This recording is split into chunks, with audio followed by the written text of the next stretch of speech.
So at this point, that's where we're at. So we have not received a structural integrity report at this point in time. We were waiting in anticipation of getting that report. And so once we have that report, we will prioritize its review.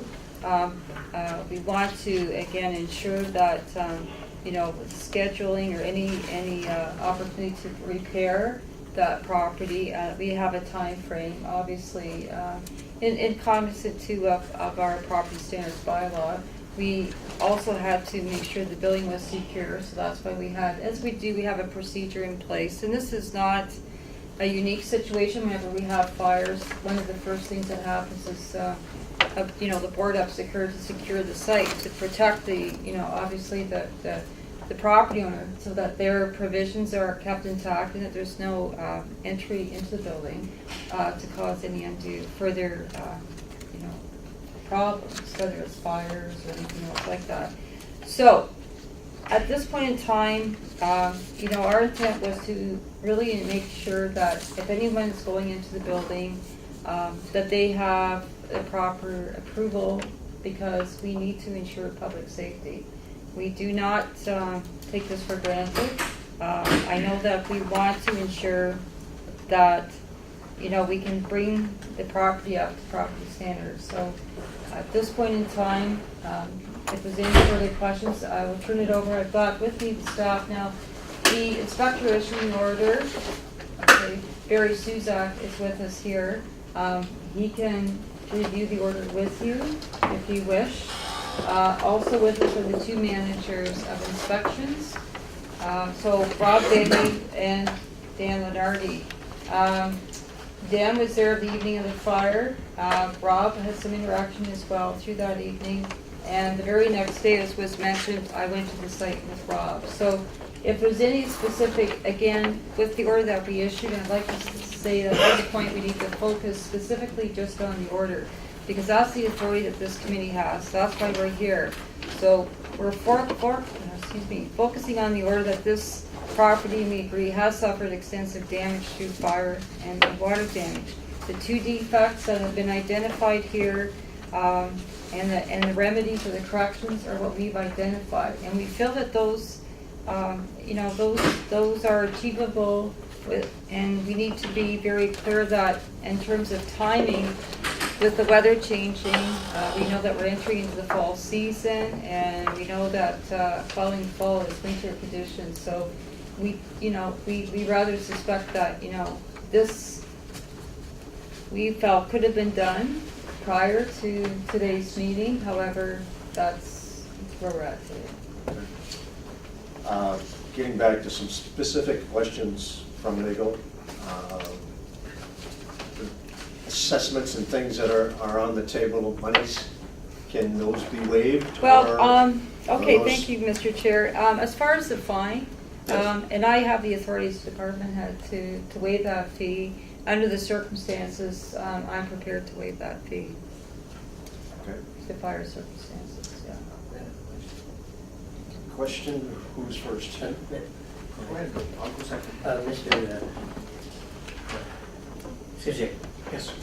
The building is beyond practical repair, and the appellant says it's practical repair is possible. So what does that mean to you? Practical repair means when I looked at it, I made my assessment, looked at the damage to the building, electrical, plumbing, heating, structural, lateral support holding the brick walls up, knowing with my extensive construction knowledge what it would cost to repair this building is well beyond what it would be worth. That's practical.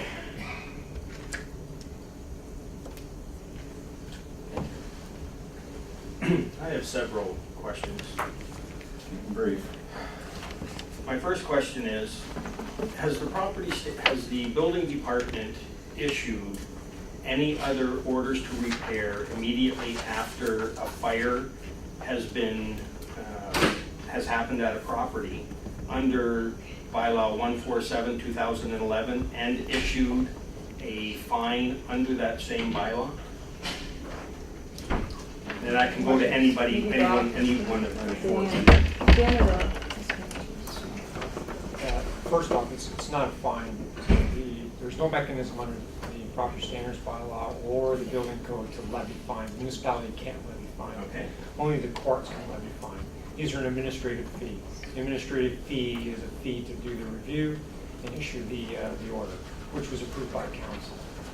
That's where the fee comes. As far as issuing orders to repair, standard practice is if there's substantial damage from a fire, fire prevention would report to the building department. We would create a file on that. We would go out, do the investigation. If it's warranted, we issue orders on it, which is usually the practice on all the fire damage.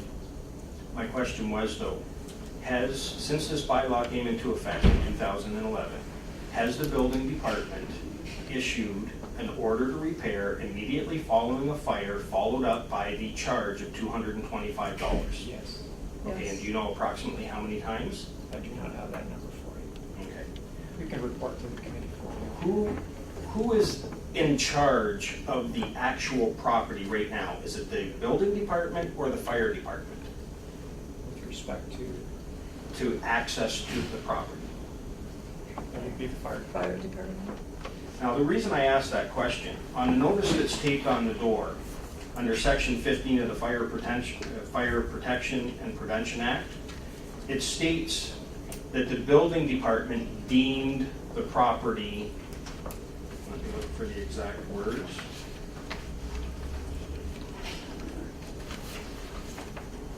It has been found not to be structurally sound by the building department. And who made that determination the night of the fire? I did. Mr. Sosek, what process did you do to determine, and as in correction 1 and defect 2, it sounds like this place is ready to fall down. When I arrived, I did an immediate walk about the building.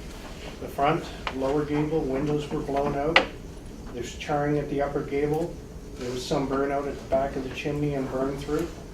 The left north wall, gable, dormer, roof burned through. There was quite a bit of brick damage, loose brick sitting there.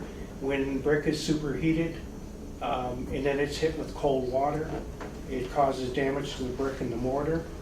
The wall was also bowed along that section.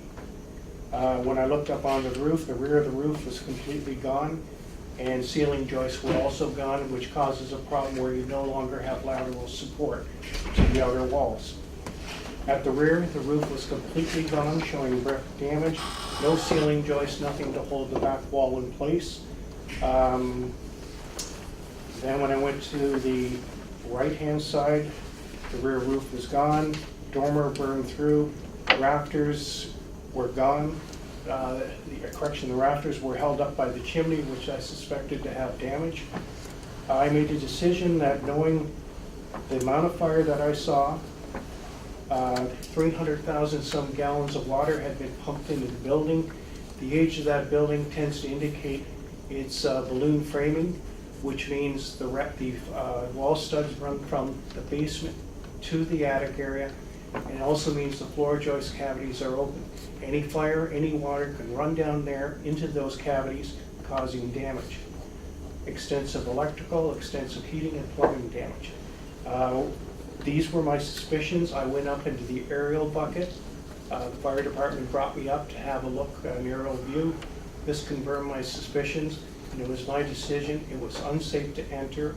I would not proceed into the building for fear of my safety. Mr. Sesek, this whole committee attended that property. Mm-hmm. We see no bowing walls, no blown out bricks. I mean, if you have pictures to show of bowing walls, I didn't see any of that stuff.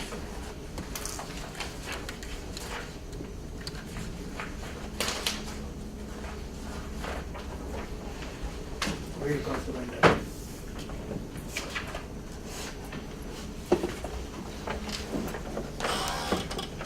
And this would be The north side. The north side of the building. Yes. Mr. Chair, we had more information. Yeah. Thank you for the picture, Mr. Sesek. Are you still of the opinion today that this building is in imminent danger of collapsing? I've not been back since. If- But on the assessment of what I saw that night, yes. If this building was in imminent danger of collapsing, why were the residents allowed to stay in their properties to the I north? can't answer that. Is I it can not answer- building department's responsibility to, this would be the fire department's responsibility? I made Then my I'll direct decision- it at the fire department if I made my necessary. decision on the property that we were dealing with. We did cordon off the area. We put a fence between the properties. We did not, when we were there for our inspection, there was no fence in between the properties. There was a fence at the back In the front. and the front. There was no property fences in between. Yep. So should I direct my question to the fire department on this?